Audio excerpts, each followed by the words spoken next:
Good evening, and thank you for being here. My name is Anthony Calucci, and I'm proud to serve as the president of the Brevard Federation of Teachers. Thank you. Appreciate that. Those of us deeply involved in public education understand that meaningful change in a district this large requires collaboration, consistency, and leadership that values the voices of educators and employees.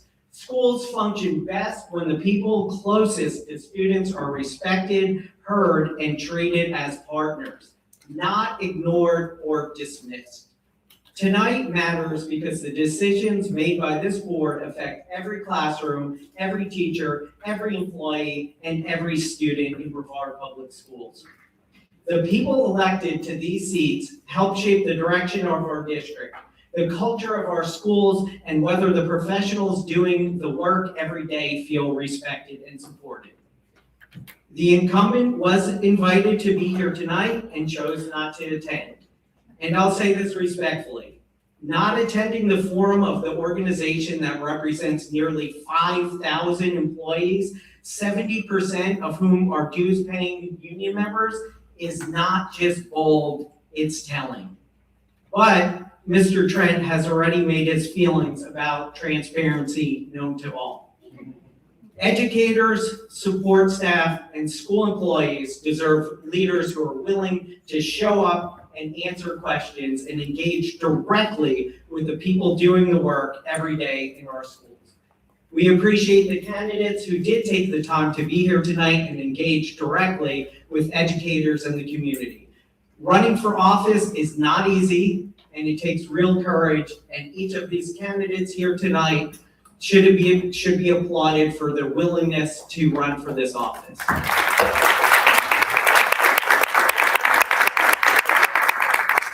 So tonight, listen closely, ask thoughtful questions, pay attention not just to the talking points, but to vision, priorities, and whether the candidates truly understand the challenges facing our schools and the people inside them. Because if we want change, improvement, and a stronger future for our schools, it starts with informed and engaged communities. Thank you, and let's begin.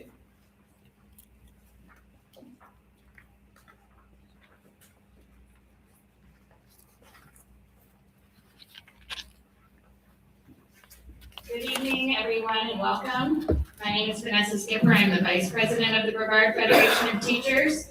We are grateful that you've joined us tonight for this very important conversation about the future of Brevard Public Schools.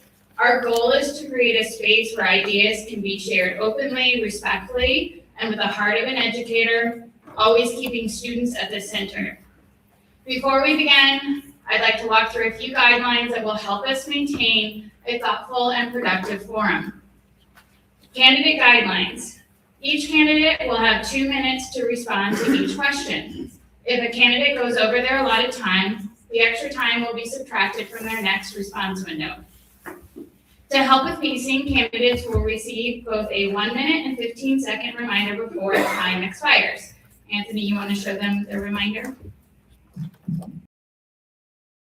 Focused discussion, and in the spirit of professional, candidates are asked not to name or directly reference their opponent. This helps us keep the focus on ideas, solutions, and the needs of our students and staff. To ensure fairness, the opportunity to respond first will alternate each round. All right, so if I get off, you guys just set me straight. So we'll give each of you the opportunity to respond to the next question first.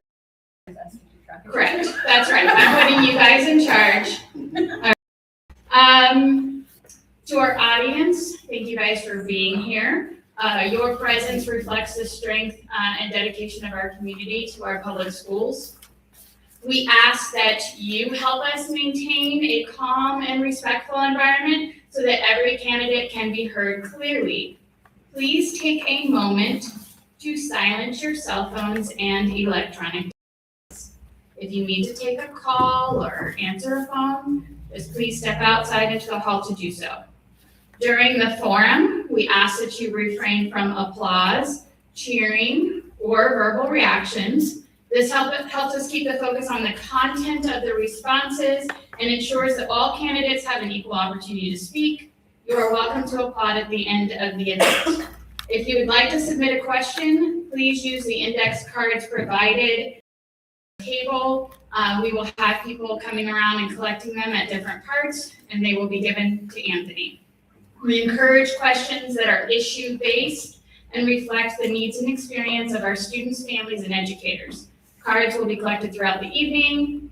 The moderator will review and select questions to avoid duplication and ensure relevance. Because of time limitations, we may not be able to use every question.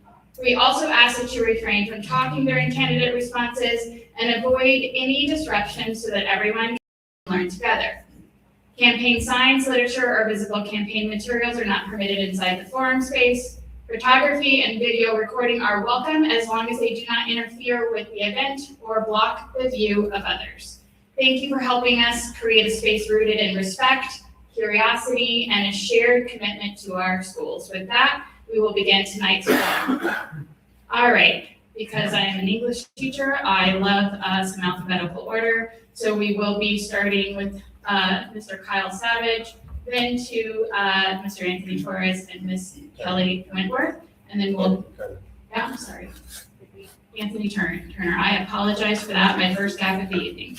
All right, Mr. Savage, please introduce yourself and share your why for running. What experiences or qualities uniquely prepare you for this role, and what do you believe the expectations of an elected school board member should be? Do we need to turn on the mics? I think. Yeah. Okay. I don't know if they're on. Yeah. No.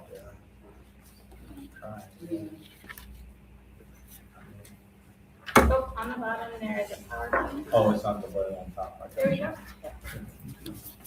Oh, I got you. Hello, everyone. My name is Kyle Savage.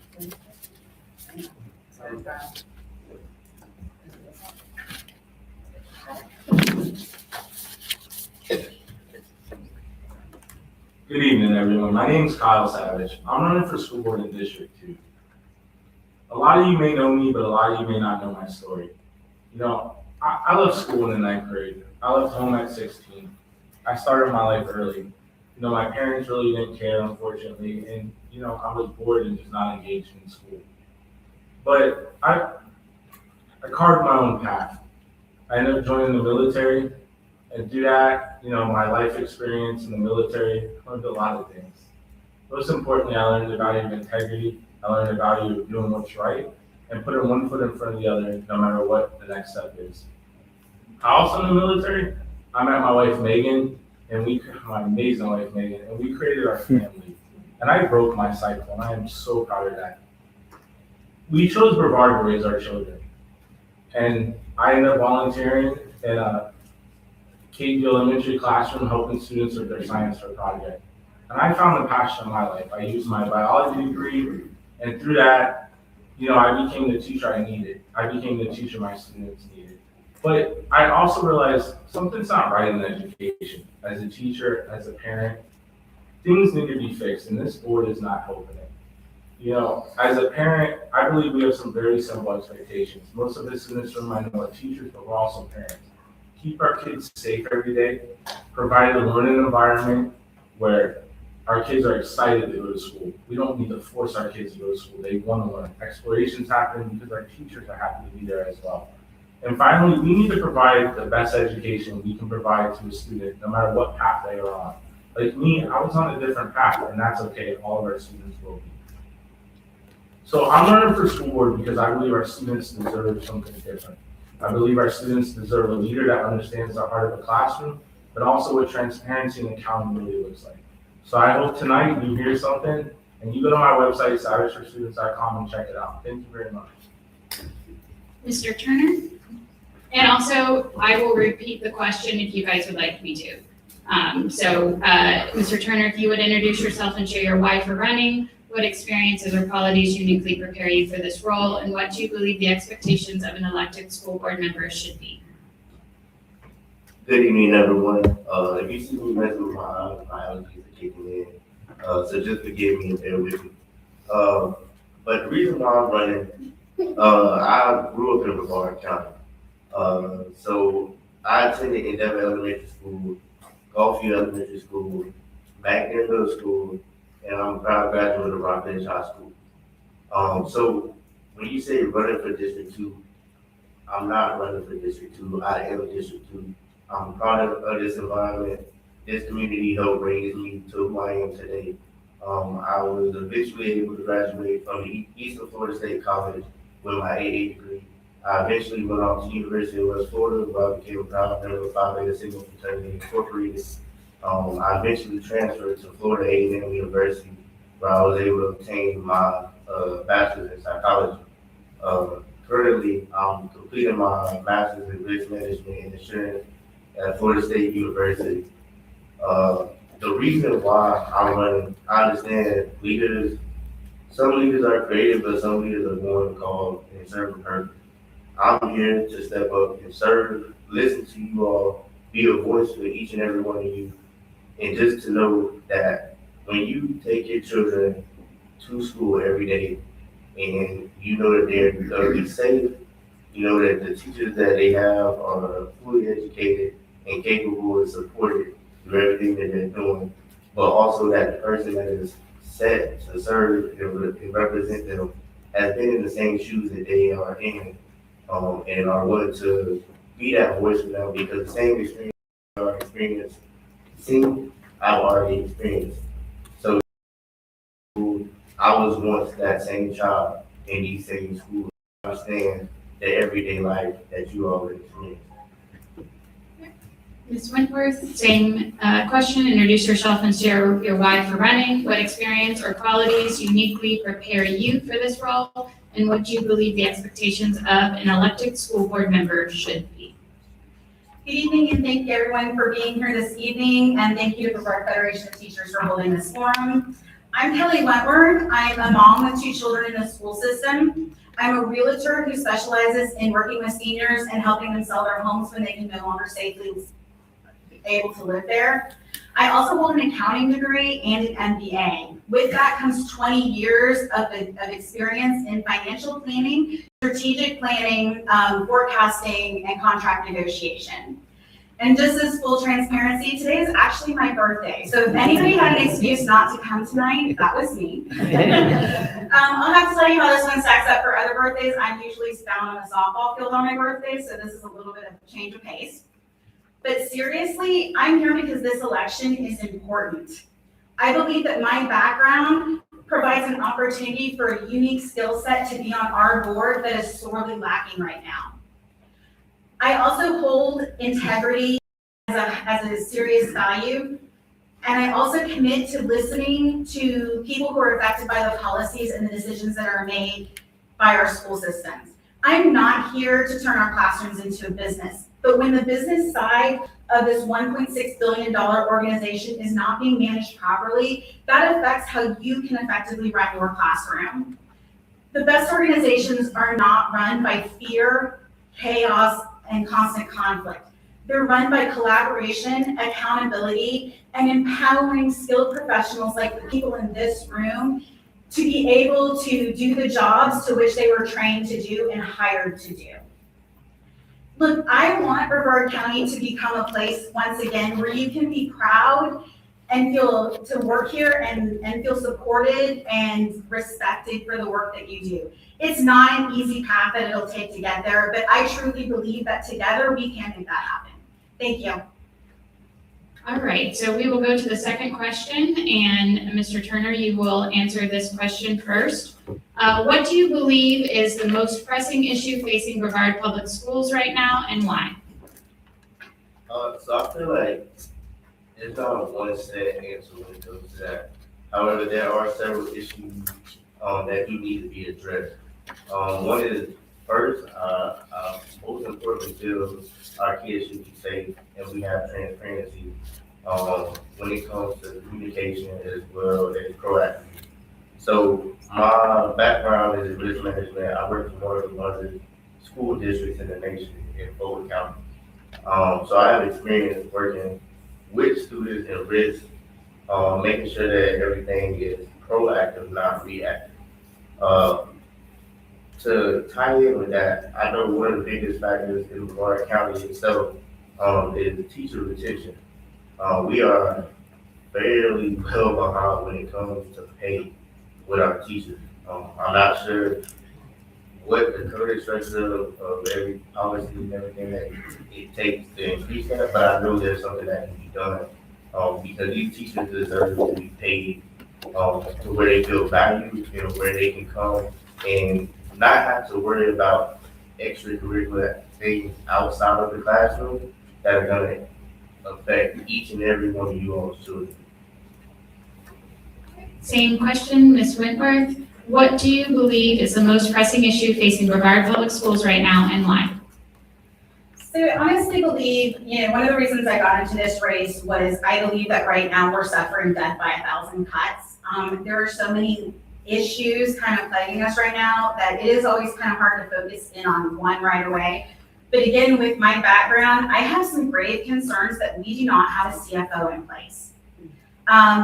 This is similar to some of the pattern that happened with our superintendent in his prior position. They went a year without a CFO, and he ended up being let go for financial mismanagement. So that's a huge concern because once again, when we're not putting every available dollar into our classrooms, then that's an issue. We're always talking about budgeting and not having enough resources, but we can't be wasting money either. And all of that trickles back down into things like teacher retention and satisfaction to the job that they do. Mr. Savage, same question. What do you believe is the most pressing issue facing Brevard Public Schools right now, and why? So I think there's a list. I agree with that, but we gotta be honest. The most pressing issue is our decline in enrollment. Brevard County is growing. We hear it on the news every day. But our schools, why is our enrollment decreasing? We need to start there because, I taught at Capeview Elementary. Everybody has watched the news. They've closed Capeview Elementary this year. And we can debate the reason why, but we gotta look at the process and what's causing it. And how that's impacting our teachers, how that's impacting people in this room right now that I know. How, when we're uprooting the community, when I was at the barbershop today getting my hair cut for this, because I want to look good, the gentleman there started talking to me about Capeview Elementary, because he just bought a house in Capeview because that's where he thought, and Cape Canaveral, because that's where he thought his children were going. So we need to solve the decline in enrollment, because that's also lead into a budget deficit. Many employees in this room know that the district released a letter saying that they're gonna cut staff by 7%. Well, what does that look like and what's causing that? So while I agree that there's a lot of issues that need to be focused on and we can walk and chew bubblegum at the same time, my number one focus is going to be from day one, how do we increase our enrollment? How do we bring students back into our schools? And how do we make our schools the best school in the nation? So when parents have to make a choice, they got a really hard choice not to choose our schools. The third question, we will start with Ms. Whitworth. Like many districts across Florida, Brevard Public Schools faces a severe teacher and support staff shortage. Florida ranks 50th in average teacher pay, and Brevard teachers earn below the state average. How would you identify funding to address this disparity? So yeah, I definitely agree that our teachers deserve to be paid more, and then they should be. Unfortunately, a lot of times that decision on teacher pay gets impacted by the funding that comes from the. I think we also need to start getting a little bit creative about benefits that we can provide our employees. One of the things that has intrigued me, and when I say this, please don't think that I'm planning to try to implement this right away, but we need to start looking at creative solutions, like maybe the 4-day work week. I know that's been introduced up in the panel, and I've seen a lot of feedback where teachers actually would be willing to work in a district where they might be getting a little less pay if the benefit, something like that was there. My son does not enjoy school at all. But I told him, would you be willing to go to school an extra hour a day and a little bit longer during the school year? And he's like, heck yeah. So I don't think we can always compete on pay. If we can find that money in the budget, that's obviously a place that I would want to put it. But I also think that we need to get creative and find new ways to make our teachers happy. Mr. Savage, same question. Like many districts across Florida, Brevard Public Schools faces a severe teacher and support staff shortage. Florida ranks 50th in average teacher pay, and Brevard teachers earn below the state average. How would you identify funding to address this disparity? So I gotta start with, I know this issue, because I've been at the bargaining table for multiple years on this issue. When I sat in a school board meeting, and a magistrate, a neutral party, said that it was in the best interest to pay teachers, and that board then said, no, they don't know what they're talking about. So I know this issue. I know we're 50th in the nation. So we need to be honest about what's causing us to get there and how we fix it. And I have a lot of experience dealing with CFOs that like to hide money and put money in different places. And it's figuring out how we can stretch our dollars there for this point. You know, some of the issues that are causing it, I talked about decline in enrollment, but we also need to be honest about where the state is funding and not funding. You know, Florida is one of the top 10 largest economies in the world when you look at it. But our per pupil spending is in the bottom 40, not just teacher pay. So that means the state's not delivering money. But I also know voters in Brevard passed the millage. So we need to make sure that millage stays around, because I know how much that means that every teacher knows about in this room right now. I also know when we talk about teacher pay, we need to look at the discrepancy between a brand new teacher and a veteran teacher. When we have teachers that have 20 years of experience in the classroom, that's a quality educator. But then they come here and a brand new teacher stands next to them and make $1,000 less. We gotta ask ourselves, why? Are we okay with that? Because I think Brevard's not okay with that. And I agree that there is some solutions that also need to be found outside of pay to keep teachers. But we need to be looking at, you know, I sat in a room with the superintendent, our current superintendent, and he talked about we need to take things off of our teachers' plate. But from what I've heard, not a single teacher in here would raise their hand right now and say things have come off my plate in the last 4 years. So those are the solutions I want to look at. Thank you. All right, same question, Mr. Turner. Like many districts across Florida, Brevard Public Schools faces a severe teacher and support staff shortage. Florida ranks 50th in average teacher pay, and Brevard teachers earn below the state average. How would you identify funding to address this disparity? So I would identify funding with looking at our current policies and procedures and what budgets we have put in place. So I know in my past role, we've been able to identify ways to mitigate losses and risks associated with the school board and the district itself. So I work hand in hand with working on claims as well as RFPs and making sure that different things were reconstructed in a way where it would benefit the district to where we were able to have more funds essentially instead of losing funds and outpouring funds elsewhere. Within this, when you're able to identify these patterns and these risks that are associated with it, you can see what structures to put in place. For example, in the previous role, we were able to identify different allocations where we could have specific bonuses for teachers, whether it was a new teacher or teachers with certain experience. So I know once looking at the budgets and the policies and everything in that totality, I know where my experience and my background, I will be able to identify some areas that we will be able to improve, to save the district money and allocate those funds elsewhere where our teachers could benefit from that. All right, for question number 4, we will start with you, Mr. Savage. In what specific ways do you believe the school board could better support teachers and staff?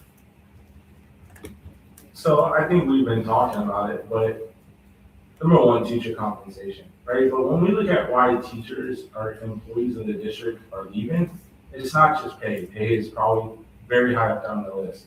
But as I talked about, taking things off of our teachers' plate, planning time, protecting that planning time, ensuring that the time that is provided to you is protected and we're not trying to figure another way to trip around it. Also, I think we really need to look at the health insurance, right? Because we can give teachers an extra $5,000, but if your insurance goes up by $5,000, what are we doing? And also, that doesn't just mean your premium went up. When you go to the doctor and you gotta pay $125 to see the doctor, and you already paid your health insurance premium for the month. That hits hard on teachers. And then teacher autonomy. None of us like to be micromanaged in any job we have. Teachers aren't somebody special that stand up and say, hey, let's micromanage me because I'm a professional and I don't know what I'm doing in my classroom. So we really need to look into that, because I'm a firm believer that people are leaving not just because of pay, but because of those other reasons. And we need to hear feedback from our teachers. When teachers are raising the red flag and saying, hey, there's an issue in my school, and then nobody goes there, or the district goes there 10 times, and they're saying, no, it's like, are we kidding ourselves? That's why our teachers are leaving, and that's what I want to focus on. Same question, Mr. Turner. In what specific ways do you believe the school board could better support teachers and staff? I believe that first starts with listening.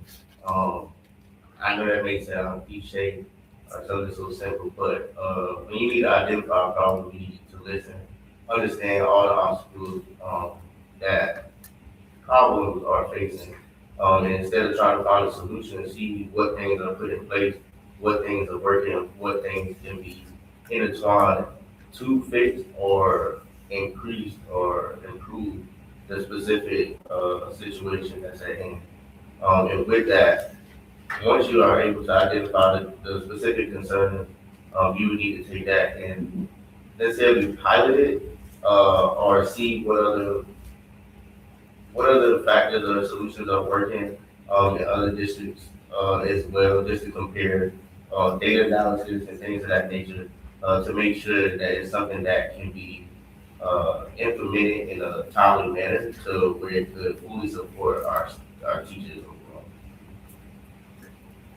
Ms. Wentworth, same question. In what specific ways do you believe the school board could better support teachers and staff?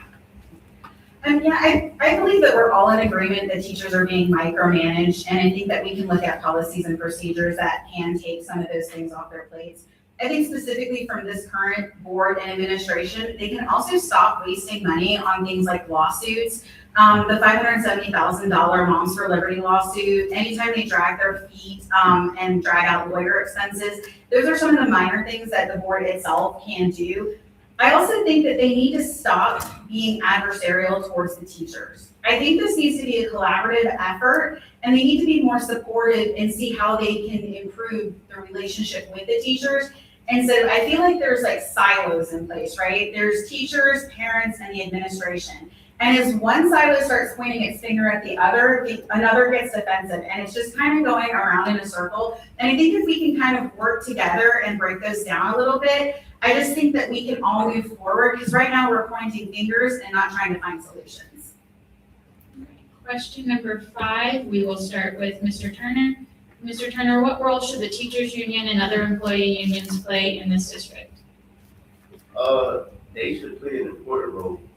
They're on the forefront every day with our students.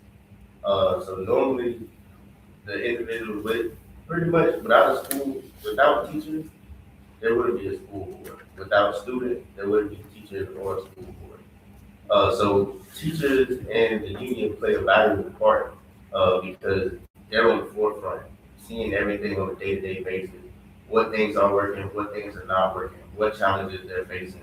And if they don't have that value and support system put in place, you're gonna consistently have a high turnover rate. People want to go to work, they want to feel valued, they want to feel supported, and they want to feel heard. So when things are happening within our school district, within our school board, we need to be there to support our teachers, not be against them. Hear them out, make sure it's something that is doable within the policies and procedures of the school board, but make sure it's something that will benefit everyone as a whole. Because when our teachers benefit, our students benefit. Thank you. Ms. Wentworth, same question. What role should the teachers union and other employee unions play in this district? I think they play an important role in this district. I mean, they're here to protect the rights of teachers and be a voice that the teachers don't always have individually, but strengthens it when they come together collectively. I think the fact that the superintendent recently went to Tallahassee to speak out against unions and to support a bill that made it harder for unions to, not all unions, just the teachers' unions to exist in this state, I think that's very telling, where this board sees the unions, and I think that's a problem. I think that shows how necessary the union is in protecting those teachers and their rights. It also was telling that our superintendent also went to the signing of that bill. I don't think that should have been used with district money. Thank you. Mr. Savage, same question. What role should the teachers union and other employee unions play in this district? So I've stood in many other schools and said, you know something about the Brevard Federation of Teachers? They're the only organization in Brevard that fights every day for teachers.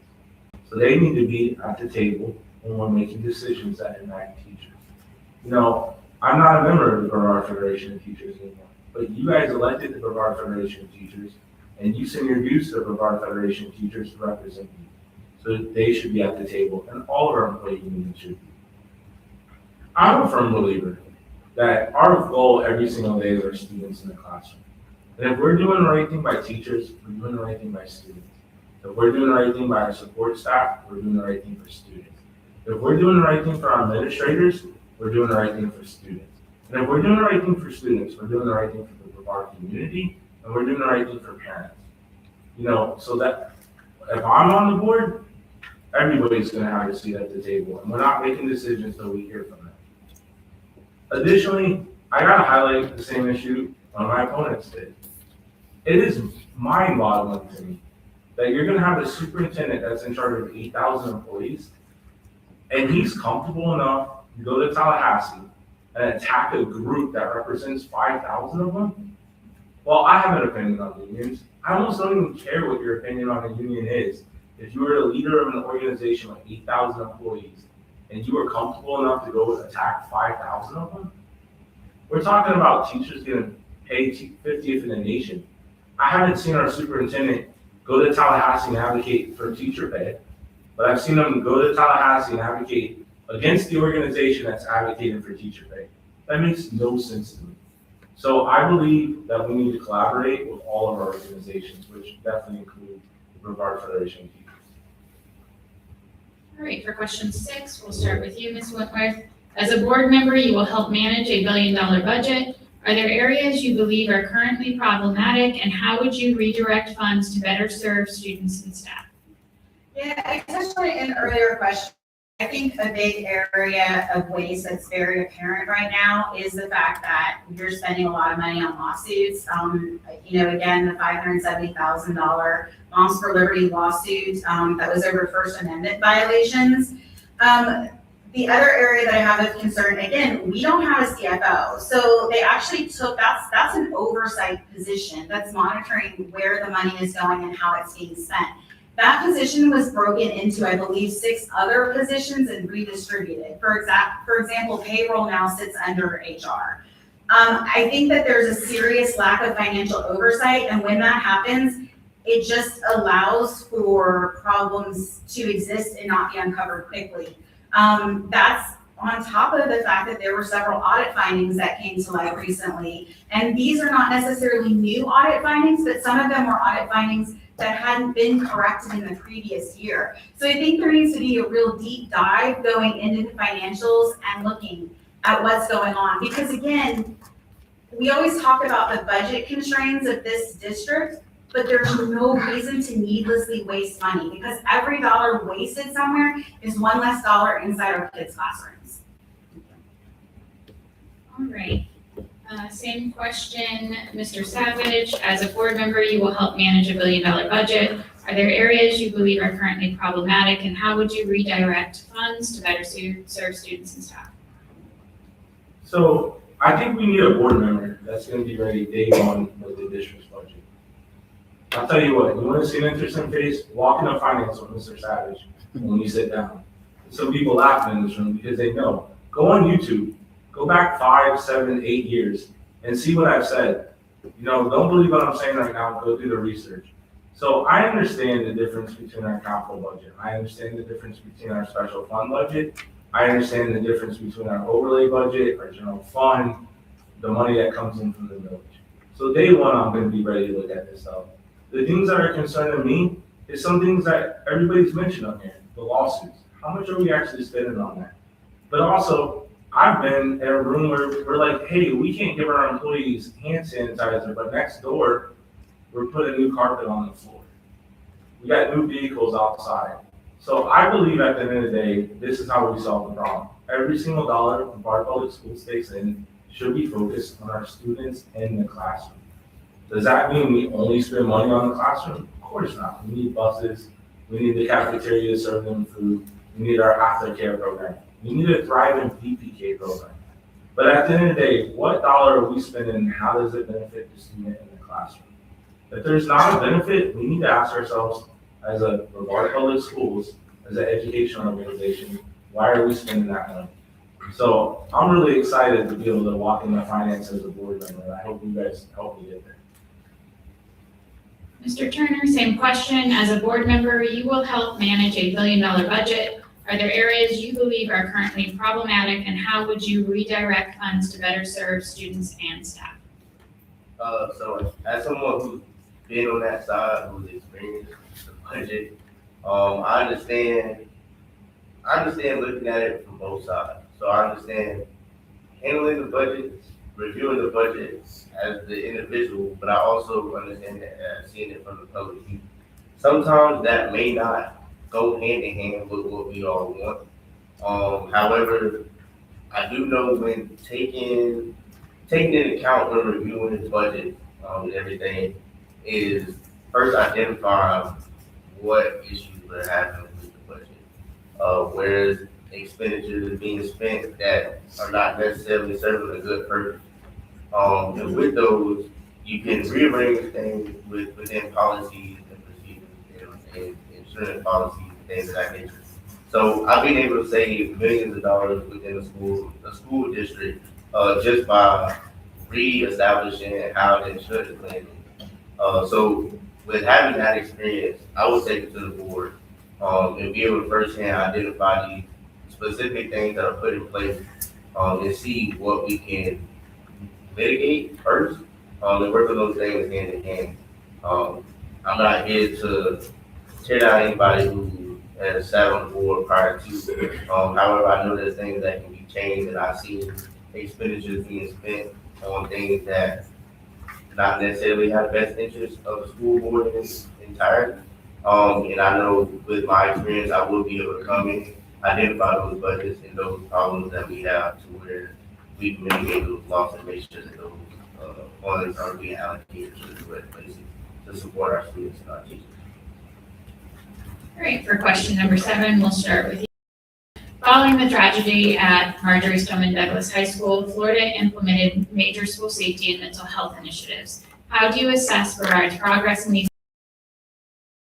What actions will you take to strengthen them? Student safety is our number one priority. What happened at Stoneman Douglas was a tragedy. It was sad.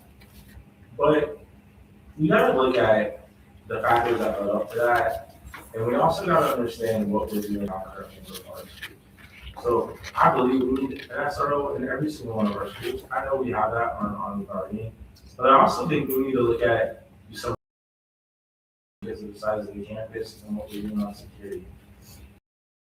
Aspect that really concerns me about school security. We have a lot of stuff in place for if an incident happens and keep our kids safe. I want to prevent the incident from happening. And when we look at tragedies that have happened in our schools, we shouldn't have to talk about this. You know, but the society we live in today. When we look at tragedies that happen at our school, what we can learn from that is there was a lot of signs ahead of time those times. There was a lot of students that needed help. There was somebody in the community that needed help. So while we focus on the physical security of our buildings, which is extremely important, we also need to focus on the mental health of our students. We need to focus on our teachers, our employees trained to recognize those signals that happen before a tragedy occurs. You know, I read a book, it's called Why Meadow Died. And it's about a student at Stoneman Douglas, and it's written by her family.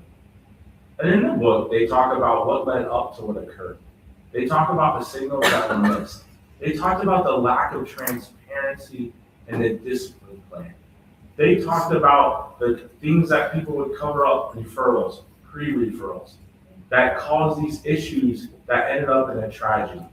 So when we talk about school security, I was in the Army, I was a military police officer. I have no doubt on the importance of our physical security. But what I really want to focus on improving, because I know Sheriff Ivy does a wonderful job with the SROs, I want to focus on improving all the other things that wrap around our school security. Same question, Mr. Turner. Following the tragedy at Marjorie Stoneman Douglas High School, Florida implemented major school safety and mental health initiatives. How do you assess Brevard's progress in these areas? And as a board member, what actions will you take to strengthen them? So with Brevard's current project, I know they're trying to implement things to make them more safe. However, I feel like currently the safety and security is more reactive and proactive. And with my experience and my background within risk management, that's literally the goal is to prevent measures from happening before they ever occur. And I know sometimes I've seen within the district, it's reacting to something that has occurred or that's something that has happened.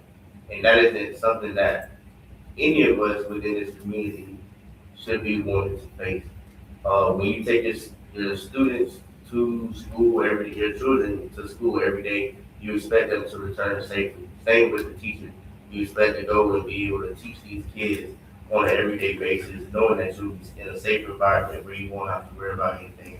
So I would definitely recommend to have programs put in place to where previously in my previous role, we had databases that were able to identify certain things with people who came on school campuses. We also had specific cameras put in place that were able to identify. I know that comes with budget as well, so we would have to see and see if that fits within the budget.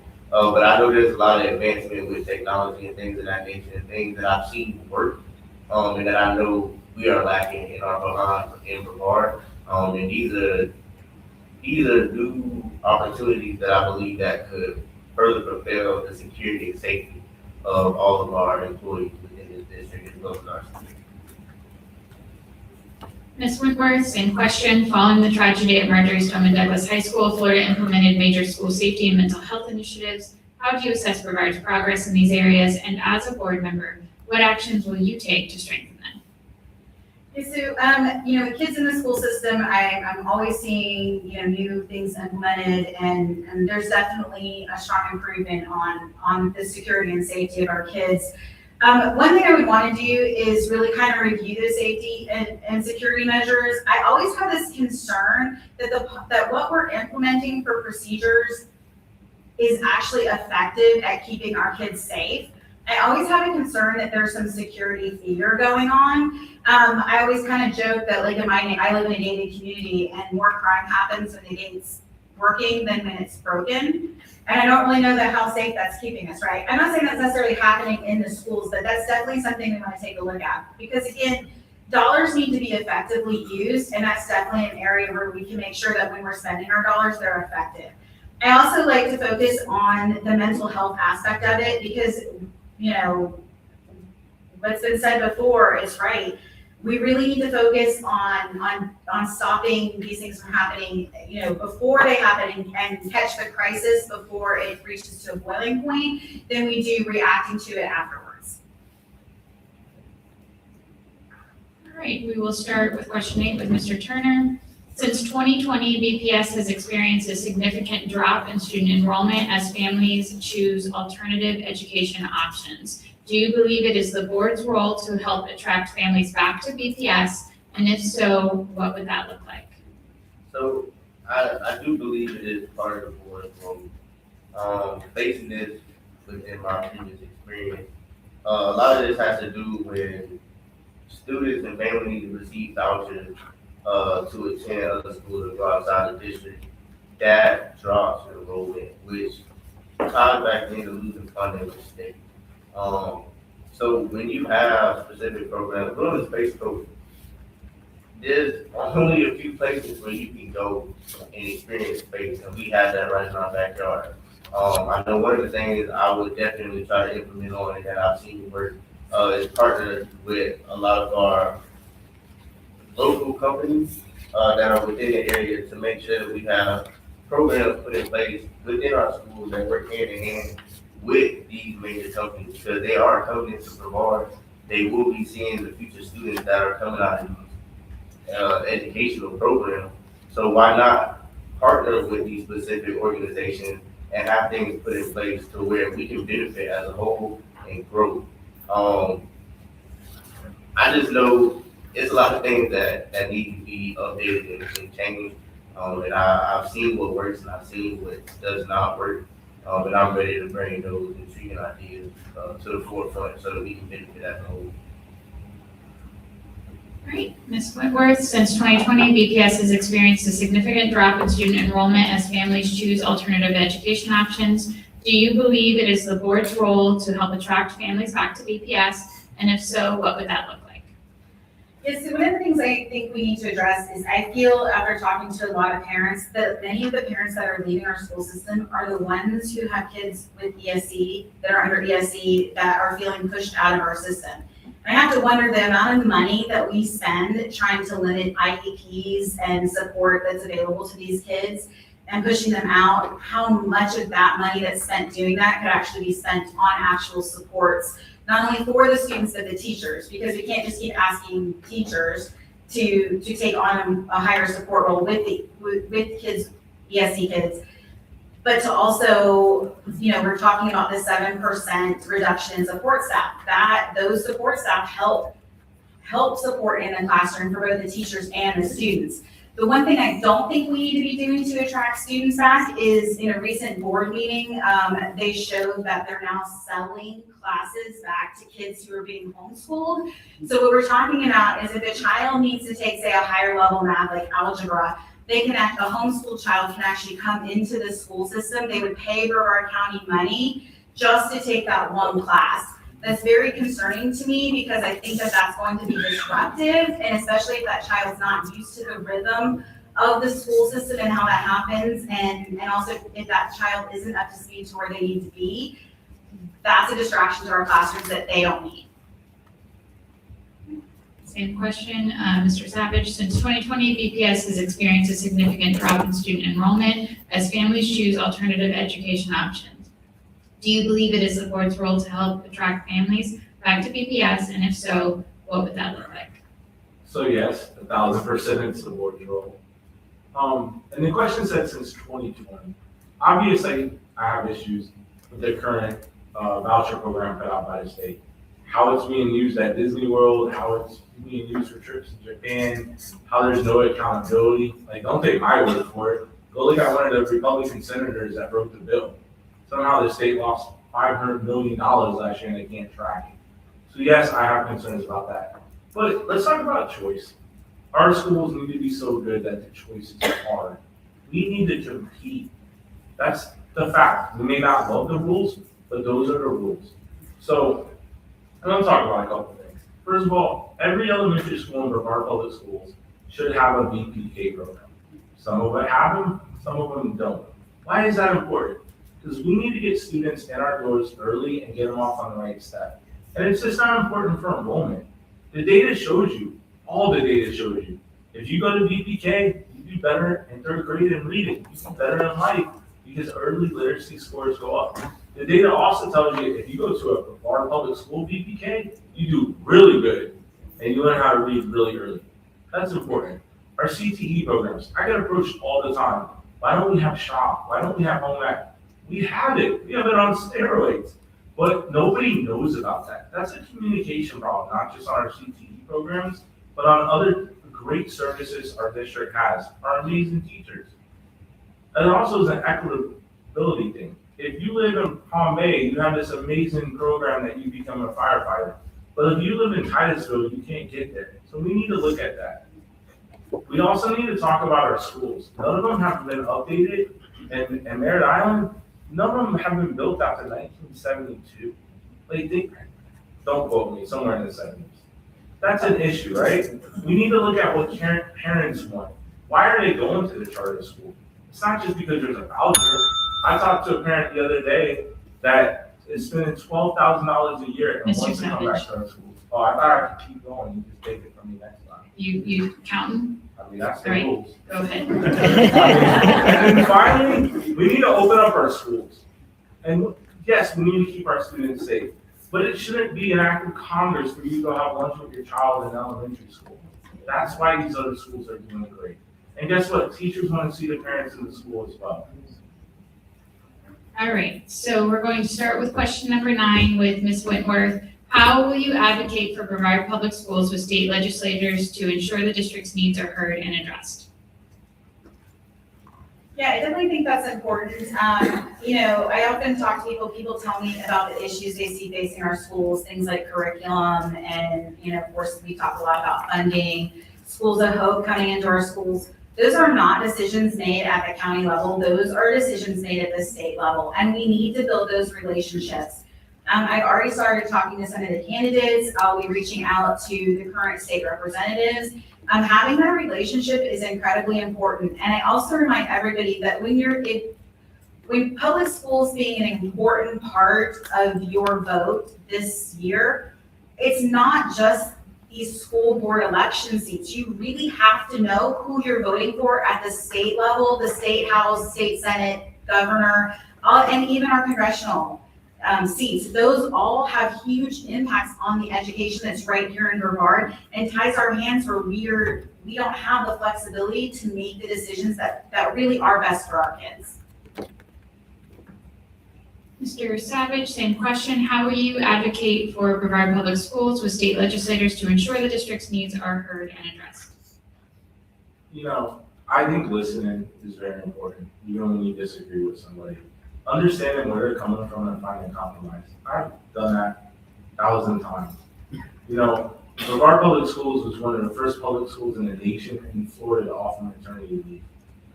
I worked with the Brevard Federation. Teachers worked with Ms. Jenkins and Mr. Susan on the same issue, and we found compromise. Think about that, guys. But I also think it's important that we state the issue and we just call a fact a fact. When the state's not sending enough money, we don't have to be mean about it, but we can call them up and say you're not sending enough money. We can highlight those resources. I'm going to give some time back. Thank you. Mr. Turner, how will you advocate for Brevard Public Schools with state legislators to ensure the district's needs are heard and addressed?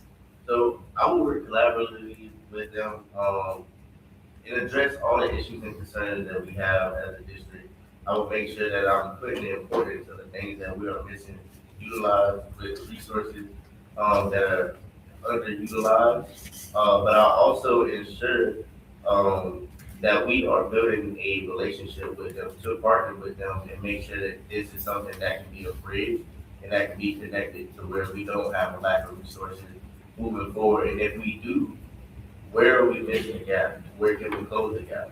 So I would be on the forefront working with them hand in hand to be a face and a voice and represent for each and every one that's within the district and as well as the school board, to make sure that we are ensuring we're allocating all the resources that we can back into our community, because that's what we deserve. All right, we're going to take some questions from the index cards for these.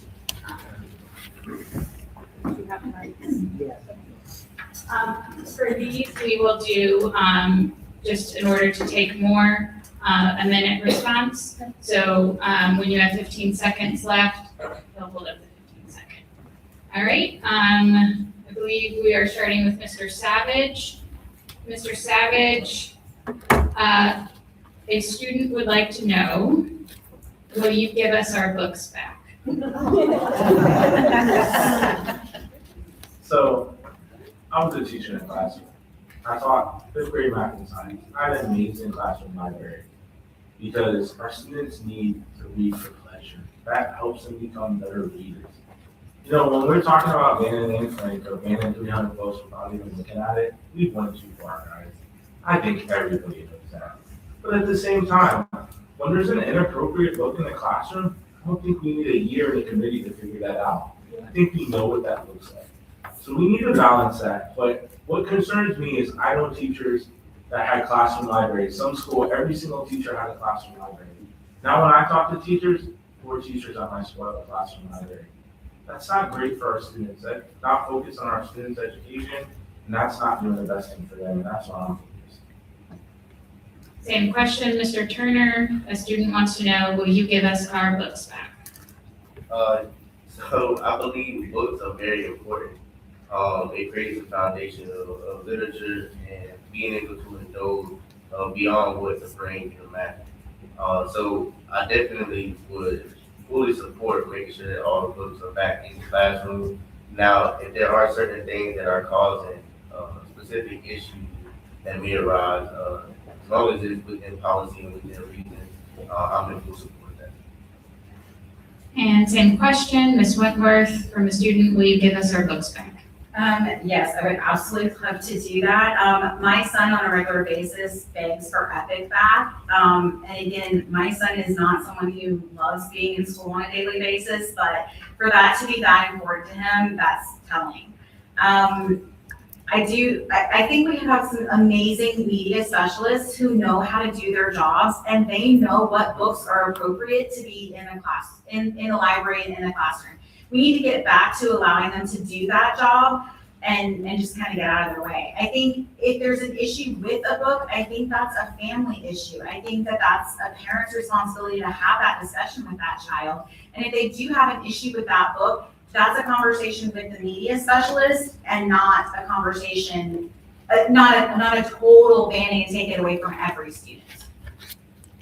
All right, Mr. Turner, we'll start with you for this question. As a teacher, my biggest concern is the discipline policy in the district. Teachers are abused physically and verbally by students every day. Parents are unsupportive and sometimes administrators. How are you going to strengthen policies to reduce this behavior? So I would review the current policy that's in place with that. Like I said, in order for a school board and school district to run successfully, you have to have support for the people that are at the forefront. If you don't have that, you can face a lot. I experienced this myself in my early career. I was a juvenile justice supervisor officer, so kind of goes hand in hand with how teachers and students I had to deal with juvenile offenders. Whether the case may be, there were certain state policies and guidelines that were not put in place to protect staff. So I know what that looks like, and I know the challenges it can create on a daily basis with each of the faculty and staff that we have in place. And with the low rate that they're being paid, they don't deserve that. So they at least need the support and backing, knowing that they'll be fully supported with making sure that they're safe while they're doing the job. All right, Ms. Wentworth, same question. As a teacher, my biggest concern is the discipline policy in the district. Teachers are abused physically and verbally by students every day. Parents are unsupportive and sometimes administrators. How are you going to strengthen policies to reduce this deplorable behavior? Yeah, I think it's really important that the administration in schools are backing up the teachers, and that happens by the district and the school board backing up those principals. We have to get bad behavior removed out of the classroom and let those teachers know that when they ask for those children to be removed, they don't come back in a few minutes, or, they've calmed down so they get to come back now. We really need to look at that, and I think it's just a part of the systemic problem as a whole, where teachers aren't being supported by the people that are in place that are supposed to have their back. All right, Mr. Savage, as a teacher, my biggest concern is the discipline policy in the district. Teachers are abused physically and verbally by students every day. Parents are unsupportive and sometimes administrators. How are you going to strengthen policies to reduce this deplorable behavior? So I probably wouldn't be here running for school board if it wasn't for my wife, Megan. She's currently an instructional assistant at KP Elementary. Prior to that, before we had our wonderful son Parker, she was an instructional assistant in a BPK classroom. It amazes me how we're okay with our employees, our community members, our neighbors being treated how they're treated in our classrooms. If this behavior happened at Target, we would be shocked. The pictures I've seen from classrooms, the phone calls I've taken from teachers, the videos I've seen with my own eyes, if that was on YouTube, we would be outraged as a community. But we're okay with our employees, our teachers, our moms, our daughters, our sons being treated that way. That's an issue. I'll be really quick. We have to consistently apply the discipline plan. When you look at data, one school has 500 referrals for an incident and another school has 0, guys, we're not consistently applying anything. So we need to get back to consistency and standing up for our employees. All right, we will start with this question with Ms. Wentworth. It's a two-parter. Are you for millage? And if it doesn't pass, what would your plan be? Yeah, so I am absolutely 100% for millage. I think it's a little bit disheartening that our school board isn't raising the red flag and reminding people that that is up for renewal this election. What will you do if millage doesn't pass? That will be catastrophic. Our teachers will immediately take a pay cut. Millage supports teacher pay and supplements the pay that they're already getting. We will have a mass exit of teachers if that happens. It can't happen. I don't know where you recover. I think that, we would have to do some serious budget cutting, and I would think that would have to absolutely come from the top. I don't know how much fat is really left in our budget. We can't afford to lose millage. Same question, Mr. Savage, are you for millage? If it doesn't pass, what would your plan be? I'm definitely for millage. And yeah, it needs to pass. And we need to communicate with our community what the millage provides, what it goes to. We need to showcase why it's important. Why it's important that we're able to pay our veteran teachers a little bit more, because we're using funds locally that don't have 25 statues applied to them from the state. But if it doesn't pass, guys, we're gonna have some tough options. I'm gonna be honest with you. Probably shouldn't have ran for school board if it doesn't pass. But I'm gonna help. My number one focus is always gonna be on our students, our teachers, our employees, and our schools. Those are our frontline workers. That's what our focus has to go to. But I am extremely concerned about the thought of millage not passing, because so many of our families, so many of our teachers, all of our employees rely on it. It's also, it goes through security. It goes towards extracurricular activities for our students. It's not just teacher pay, which is extremely important, but we need to communicate with the community what this looks like and why it's important and why they can trust us with their tax dollars. Mr. Turner, same question. Are you for millage? And if it doesn't pass, what would your plan be? Yes, I'm for millage. I definitely want to support all the resources that we have advocated for everyone involved. My main aim for if it doesn't pass, which I hope it doesn't, because that would be a severe loss for the community as a whole. But my main aim would be to target other areas to see where we can allocate funds to make sure that those resources are still supported in a way that can keep us adequate enough. That is something we can't tolerate or accept to happen. So you can definitely expect me to put my full foot forward and making sure that those resources are allocated in another way if that was something that was to be jeopardized. Great. Mr. Savage, what is your view of district policy and student attendance and tardies? Should students and families be held accountable? Yes, I believe we set expectations and hold people accountable. But I also gotta balance this as a parent. You know, when I take my kids to Washington DC, they're learning more than they'll ever learn in the classroom. That's not a slight to our amazing teachers, that's just a fact, right?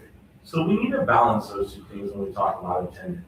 But when we have students that are just not showing up or missing every first period class or leaving for every seventh period class, that's an issue. So we need to communicate, and I think we need to do it early. It's not wait until they have 19 absences and then a packet. It's not telling a teacher, because I've experienced this, oh, well, it's okay, Johnny didn't do any work at all. Let's not give them zeros for not doing their work. No, we need to hold our students accountable.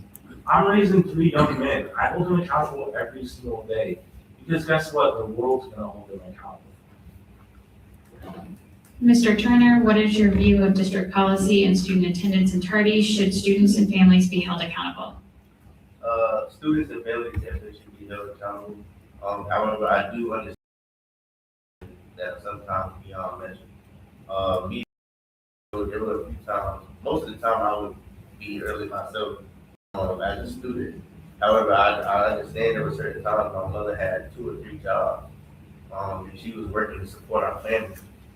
So there were certain times where her job may have required her to stay over, and that may have caused me to be late. So there's certain instances where families are being impacted from the daily job that they have to make sure that they can support their families. Specific instances like that, families and students should not be detrimented for them just trying to provide and survive. However, there should be instances put in place where if it's something that's beyond reasonable control and it's a daily pattern, once a habit is formed, it's hard to be broken. But if this is something that's consistent and not or something that is inconvenient, then I feel like accountability is at the forefront. The world isn't going to lay over and save us for coming in daily, being late and tardy. So there has to be some structure put in place, but there also has to be a realization that everybody is human, and sometimes mistakes happen, or something that's out of their control. All right, Ms. Wentworth, what is your view of district policy and student attendance and tardies? Should students and families be held accountable? They should be held accountable. However, I don't believe that the district's focus on attendance is necessarily because of the concerns they have with students missing in the classroom instructional time. Their focus is based on funding, and when the students are not there and they're not getting their FTEs, and then we lose funding at the district level. Their way to look at that, so for example, I asked one day, what is it, how long does my child have to be here to be considered a full day because I need to take them out early for something? And they said, well, the district changed it so you could pretty much check your child and then check them back out. So my issue with that, I'm all for trying to do a policy that keeps funding in place because that's a horrible reason to be losing funding. However, there's a reason kids aren't coming to school, and we need to be looking at the underlying reasons that are keeping them from showing up and address those issues as well. All right, we will start with Mr. Turner on this one. How would you work with fellow board members who may strongly disagree with you to keep the focus on students? You can agree to disagree, but the main thing is still the main thing. Like I said, the school district doesn't survive without these students and these teachers at the forefront. So at the end of the day, when you realize the problems that the district faces, the students have to be at the forefront of that because they are the future. My hope for my whole campaign is community first. Students always with community and students. Right, Ms. Wentworth, how would you work with fellow board members who may to keep the focus on students? Well, I'd like to make the reminder that we actually have 3 open seats this year, so there is a definite possibility for some different, for new point of views to come onto the school board. But I do think it's important to work together regardless of what somebody's, whether they agree with us or not. I think at the end of the day, it's about the students and making sure they get the best education. And whatever you have to do to make that happen, you just have to put differences aside and focus on the important issues. Mr. Savage, how would you work with fellow board members who may strongly disagree with you to keep the focus on students? I always start from a place that I believe everybody's coming from a good place. They're coming from the right place. And I think when you start there, you're able to have conversations with people you disagree on, but understanding the focus. I have my North Star. I have my morals. I have my non-negotiables. But outside of that, I think compromise is okay. I think in the end, when we have a rigorous debate, we get a better product. And our goal should always be what's best for our students. And if we're doing that, I got no concerns with somebody I disagree with on certain issues. Because like I said, I'm good. All right, we're gonna do 2 more audience questions and you guys will each have a chance to wrap it up. I'm gonna adjust this question slightly, so I hope the person who wrote it won't mind. So we're gonna start with Ms. Wentworth on this one. Due to declining enrollment, the reality of closing schools, especially beachside, but I'd like you to focus on the idea of anywhere, because closing schools matters to everyone. So due to declining enrollment, the reality of closing schools, how would you manage the closing or combining of various schools? Yeah, and I think that's a definite possibility. I mean, it's something that stays in the front of my mind. The school that my children are going to definitely has a lower enrollment. So that is always a concern because the teachers at that school are amazing and I want them to stay right where they're at teaching my children. But the reality is we are going to have to make some hard changes. And I think instead of doing these little onesie-twosies, I think we need to take a holistic view at everything and try to make decisions that make sense for families and figure out what we can do. And if we're going to do this, let's do it once, whether that's a redistricting decision or we have to look at school closures. And I think we also take into consideration things like not moving a senior from their high school and to a new high school in their last year. And again, what makes sense for families in that community. So. Oh, go ahead. Do you want me to repeat it? Okay. Thank you. I'm gonna start with transparency. Whatever we do, we have to be transparent. We have to involve the community. We have to talk to the stakeholders because that's who our decision affects. I hope we don't have to close a single school, right? But if I'm being real, we're gonna have to look at our situation and go from there. So I believe we need to be transparent. We need to involve all stakeholders and we need a plan. We need to stop playing whack-a-mole. It's like we're at Chuck E. Cheese right now. Like, oh, we got an issue. Let's whack it. And then the next one pops up next year. Oh, wow. There's another issue because we never solved the problem.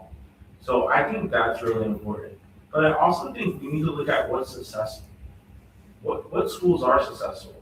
Where are we losing our enrollment? Let's look at the data. Let's track these students down when they leave. Because I'm also really concerned what happens through 2 or 3 years when there's a new trend. And the trend, and we get more students back in our schools. We're gonna spend a bunch more money because we just closed the school. And finally, don't tell me we have an empty school and we need to close it. When we have a building of the era that can be in our schools helping our students every day. Mr. Turner, same question. Due to declining enrollment, the reality of closing schools, how would you manage the closing or combining of various schools? First things first, I would start by seeing what's holding us back. Just from my experience in attending schools here in Brevard public school system, when I talk to others in this community in this county, when I was in middle school, it was 7th to 8th grade. Anytime I speak to someone outside of this county, their middle school is 6th through 8th grade. I feel like that's one of the main things. Their middle school, that was where I went to middle school at, it was facing closure as well. But if you take the 6th graders out of these elementary schools and you relocate them to these middle schools, that fixes some of the problems that we're having with these middle schools. If we enroll BPK and institute them and implement them into each of our elementary schools, that rises the enrollment for those elementary schools. Same thing with Cocoa High, their junior, senior high. That is because clearly it was closed. However, some parents do not want their kids that just get out of elementary school around kids that are almost full-grown adults. So we have to relook at those things and see how to implement them to keep our students safe, overall, but making sure that we can still implement everything to where our schools don't have to close, because our schools shouldn't have to close, and the board doesn't deserve that. All right, so we're starting with Mr. Savage. All right, what real life experience, right? Yes. What real life experience in our schools do you have, and how do you believe that experience and expertise will make you an exceptional school board member? So I have a lot of real life experience, not just in our schools, but prior to becoming a teacher, that's going to be helpful. But I taught at KP Elementary. I taught fifth grade math and science. I was in the classroom. I've been involved with bargaining the teacher's contract for 5 or 6 years now. I understand that very well. I've sat on the insurance committee, our insurance committee, where over $80 million gets determined on how we're going to spend. I've sat on RFPs. I've been through that process. I've talked with current board members on issues. I have dealt with that. I've dealt with teachers when they're having an issue. I have vast experience in this district. But most importantly, I understand that we just need to talk to people and care for our students every single day. So I encourage you, go find one of my former students. You want to know what I'm going to be like? Go ask them. Go find a former parent. Go find a former teacher I worked with. Go find an administrator. That's who I am. Mr. Turner, what real life experiences in our schools do you have, and how do you believe that experience, expertise will make you an exceptional school board member? So all of the schools I've attended have been in Brevard County. So I know what these children are facing, it seems on a day-to-day basis. I'm not coming from the outside looking in. I've been in these same exact schools dealing with these same exact issues that have been going on for years. Outside of that, I've worked in risk management from the janitor all the way to the superintendent and the board of directors. I've had to handle budgets and insurance and policies and procedures, and I've seen that. Outside of that, I'm also a sports official. So I work with y'all's children on a daily basis, from the youth level all the way through high school, and I communicate with them on an everyday basis. So I'm not an individual that's getting up here in suit and tie trying to make everything sound good for y'all. I relate to these kids, and I understand the problems that they're facing, and I'm here to vouch for them. Ms. Wentworth, what real life experience in our schools do you have, and how do you believe that experience, expertise will make you an exceptional school board member? So I'm going to go with a little bit of a personal story here real quick. So I grew up in St. Cloud, that's where I went to school at. And if you talk to any of my teachers, I told you I was going to be a teacher. For as long as I can remember, that was my dream job. So how did I end up with an accounting degree? So after I graduated, I went to UCF. I was not quite prepared to handle it and left before getting my degree. And by the time I got my act together and went back to school, I had a decision to make. If I completed my degree and got my degree in education, I was going to have to take a pay cut. I couldn't do that. So that's where I switched my focus into accounting. But I have to tell you, my passion has always been with the teachers in that classroom. So I think that background and that passion and that desire to have always wanted to be there, serving on the school board is kind of my way of being able to get back to that place where I always wanted to be. All right, so we're going to do one more because I found one I wanted to ask.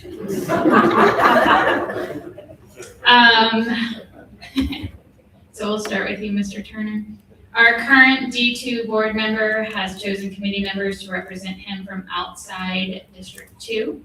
Will you commit to choose committee representatives from District 2? Yes, I will choose committee members from District 2. If you're going to serve a community, you need to understand what community you're serving. So that doesn't start with people outside of the district, because those aren't the people that are experiencing those direct cases or challenges put in front of me. They're just making decisions from the outside. Me as someone who's lived in District 2, who went through the school system, I would want individuals a part of District 2 to be a part of the decision making and the voices that I'm hearing and making sure that I can vouch for you all on a daily basis. So I wouldn't start from someone on the outside because they don't understand what's going on within. All right, Ms. Wentworth, will you commit to choose committee representatives from District 2? Yeah, I don't know why you would want to choose committee members who are outside District 2. Our district is unique, and there's even unique areas within our district, so I think it's really important. I don't think that the challenges that are facing Cocoa High are, say, the same challenges that are facing Palm Bay or Vieira.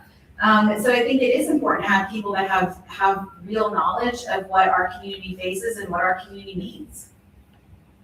Mr. Savage, same question. Will you commit to choose committee representatives from District 2?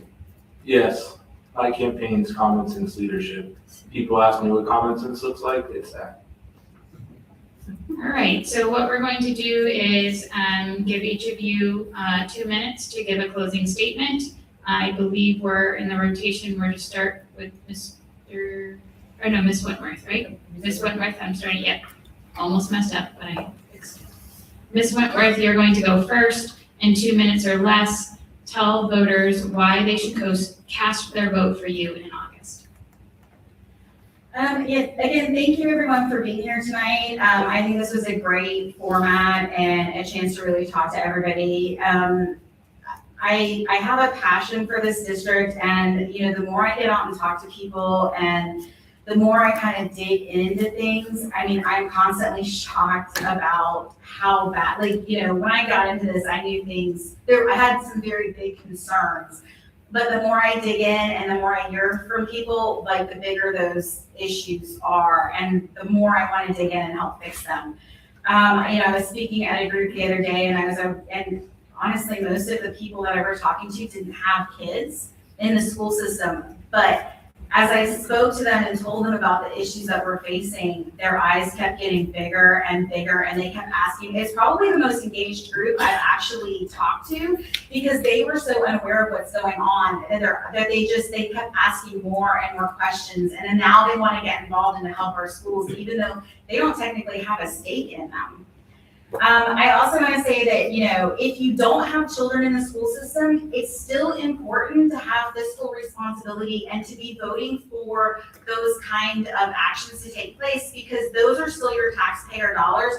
And every person here has been affected by the school system, whether you're a teacher or not. There's not a person out there whose life isn't affected by education every day. All right, Mr. Savage, in 2 minutes or less, tell voters why they should cast their vote for you in August. I just want to take some time to thank the Brevard Federation's teachers for doing this forum, and thank Anthony and Kelly for being here tonight. People had choices and they came here. I want to thank you guys for being here as well. It's a Wednesday night. I know a lot of you guys were, in your classroom today, and you decided to come here to get involved in the community. So thank you. I'm not running for school board because I think it's going to be this cool job and it's like the next flashy thing to do. Honestly, this is not the easiest decision on my family, but I made it because it was the right decision. Throughout my life, I always try to live by a principle: do the right thing, put one foot in front of the other, and keep moving. So I'm running because as you've heard tonight, as you lived, as you know, our community deserves a change. Our community wants a change. I believe I am the most qualified person for that change. I believe that my skill sets put me in a great place to be ready to tackle the next best thing in our district. I'm running because our school district deserves to be the best school district in the nation. And I want to get us there, and that's my goal. So thank you very much. If you got some time, check out my website, savageforstudents.com. Maybe give a couple bucks if you got it. Get a yard sign, get a t-shirt. Thank you guys. All right, and Mr. Turner, in 2 minutes or less, tell voters why they should cast their vote for you in August. So first thing I'd like to say is thank you all for coming out and giving me the opportunity to speak to you. I know I kind of joined this late. Everybody typically joined in January, similar, but I kind of joined in April. One thing I believe is if you don't serve your community now, don't expect your community to serve you later. So I felt it was necessary for me to step up, being that I'm someone who has went to every school in this specific district. So I understand what your students are facing on a daily basis because I am your student. So when I say I'm not running for District 2, I am District 2 because that's literally what it is. That's been my life. I'm on the forefront of what can happen to the students who come out of this district. However, I have direct experience with the school board on a larger level than Brevard, and I know what Brevard is capable of, and I know what I can bring to Brevard and the community and the families and the parents and teachers, and I know what everyone here deserves. And I'm willing to be the voice for you all and step up for you all to make sure that those resources are allocated appropriately. So if you all choose to vote for me, I greatly appreciate it. And if you don't, I'm still here to support your students and parents as well on a daily basis because that's what I've been doing before. All right, if everybody just wants to give a round of applause for our.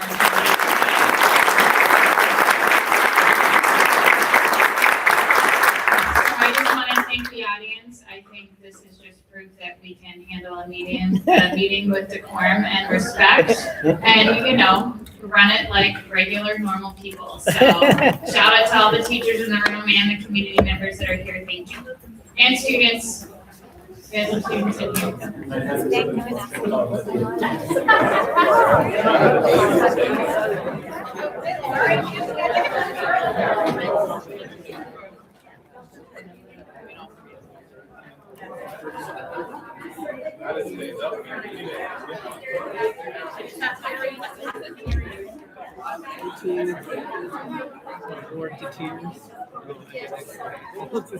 Does she want me to end it?